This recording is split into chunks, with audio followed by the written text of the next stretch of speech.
Hai, saya Andreas Bordes, dan pada podcast kali ini saya mau sharing tentang gimana cara mengatasi rasa panik.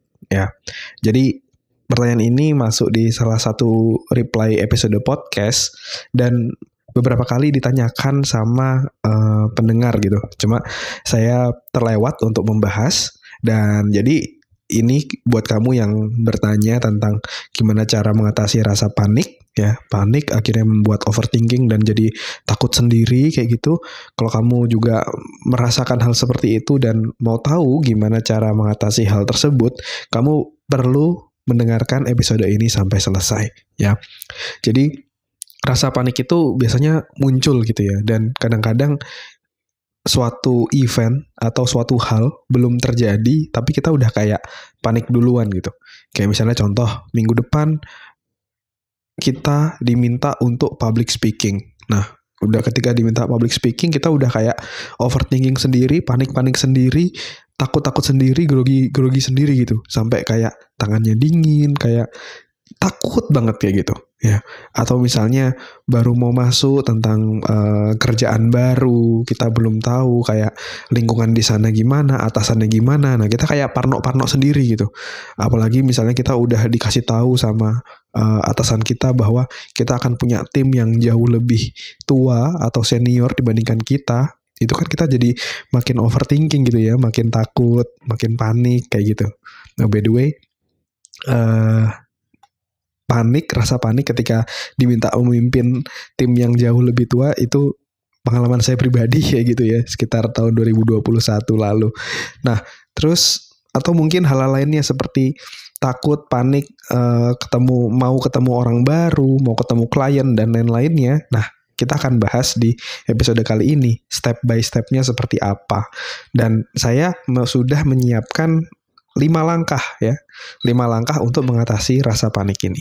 Oke, langsung kita mulai ya. Langkah yang pertama, ini sebenarnya konsepnya saya juga share di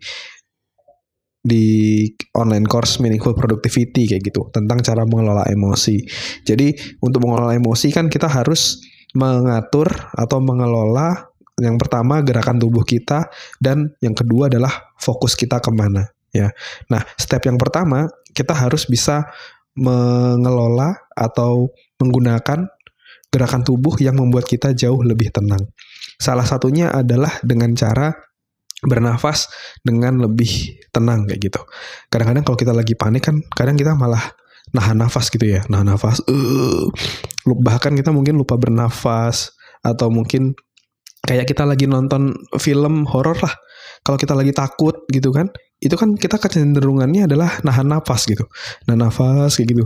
Nah, akhirnya yang oksigen masuk ke otak itu sedikit, dan itu yang membuat kita grogi atau nervous. Nah, step yang pertama ini bisa kamu lakukan ini, dan ini cukup efektif sih. Saya juga sering ngelakuinnya, yaitu adalah dengan mengelola nafas. Ketika kita udah mulai ngerasa panik, ngerasa grogi, coba kamu menafas lebih tenang gitu. Kalau saya belajar dari guru saya, salah satunya itu hitungannya itu 1-4-2 ya.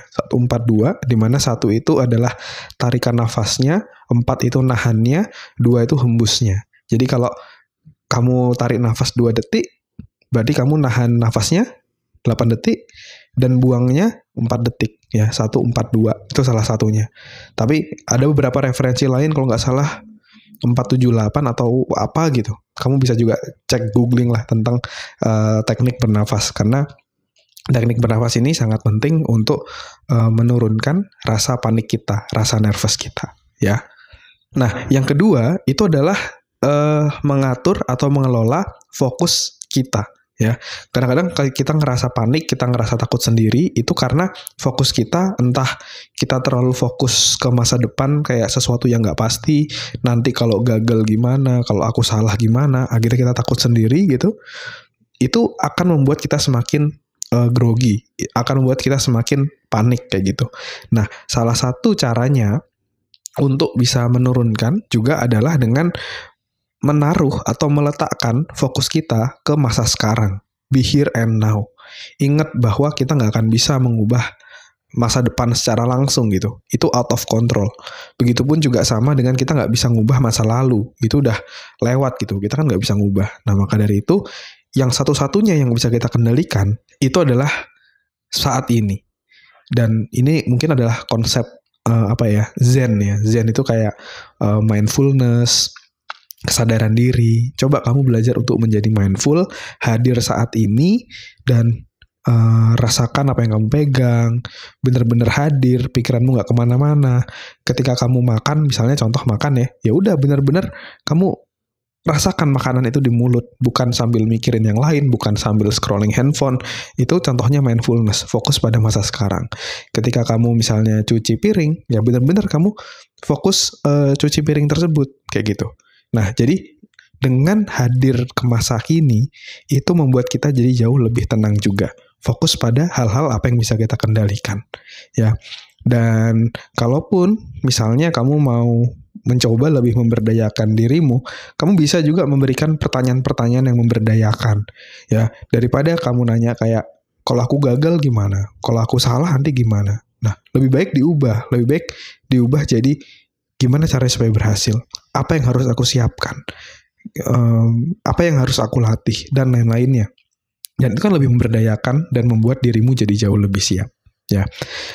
Oke, itu yang kedua. Nah, saya mau masuk ke step yang selanjutnya, tapi sebelum itu saya mau kasih tahu bahwa kita habis bikin email course ya, free email course 5 langkah mewujudkan impianmu. Jadi di email course ini kami akan mengirimkan kamu selama 5 hari ke depan 5 langkah untuk mewujudkan impianmu. Step 1 apa, 2 apa, sampai 5 ya. Nah, buat kamu yang mau mewujudkan impianmu, kamu bisa join ke email course ini. Silahkan kamu masuk ke selfdev.id/5 angka 5 LMI ya, atau kamu bisa langsung klik link yang ada di deskripsi ya. Kamu nanti silahkan submit nama dan emailmu, dan kamu akan mendapatkan email course selama 5 hari ke depan untuk bagaimana caranya mewujudkan impianmu. Oke, nah sekarang kita masuk ke step yang ketiga. Step yang ketiga yang bisa kamu lakukan itu salah satunya adalah ngobrol sama orang lain. Nah itu saya juga merasakan hal itu cukup efektif ya, karena ketika kita ngobrol sama orang lain itu kita kayak mengeluarkan unek-unek kita, mengeluarkan pemikiran-pemikiran kita, mengeluarkan kegelisahan kita, sehingga ada perasaan plong ketika kita sudah selesai sharing ke teman kita atau orang terdekat kita. Jadi kamu bisa pilih orang terpercayamu siapa, dan kamu bisa mulai bercerita kayak gitu ya. Dan kalau kamu ngerasa introvert kayak saya misalnya, dulu juga sempat saya kayak di posisi kayak nggak ada teman dekat gitu setelah lulus kuliah gitu ya. Terus akhirnya yang saya lakukan adalah saya menulis jurnal. Saya meluapkan apa yang saya rasakan, apa yang saya pikirkan itu melalui tulisan. Karena waktu itu mungkin belum ada teman buat cerita, akhirnya pakai tulisan tadi untuk mengeluarkan apa yang saya rasakan. Dan ketika berangkat ke kantor ya, saya pun juga kadang-kadang kalau lagi kayak banyak pikiran atau ada panik karena ada sesuatu yang akan datang kayak gitu, kadang saya juga kan kalau lagi nyetir mobil kan nggak bisa sambil nulis ya, akhirnya saya bikin jurnal tapi pakai audio.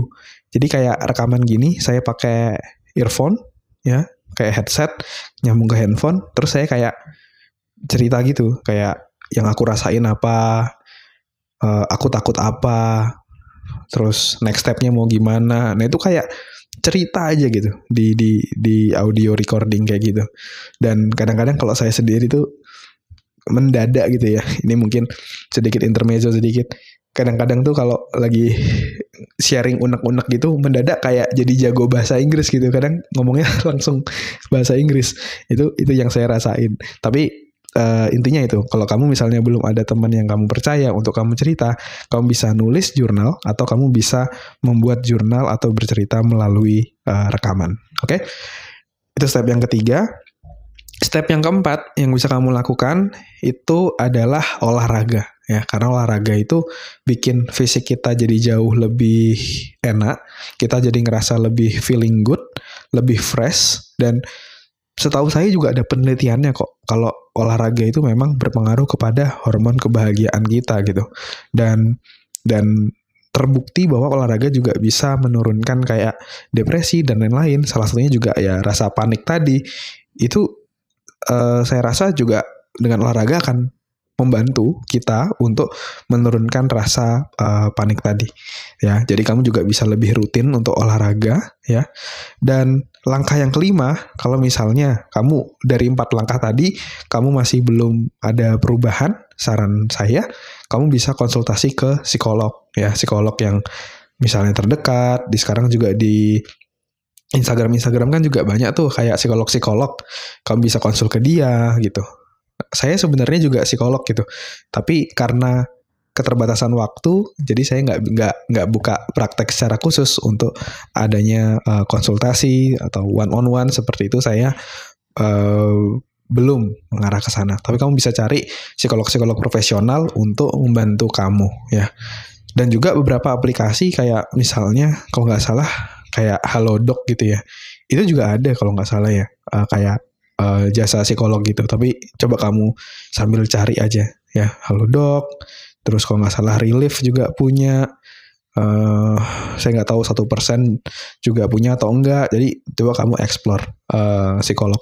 Dan jangan malu kalau kamu ke psikolog, karena itu bukan hal yang tabu kok. Ke psikolog itu hal yang wajar kok, demi kesehatan mental kita, dan itu bukan hal yang memalukan. Jadi kamu bisa lakukan itu.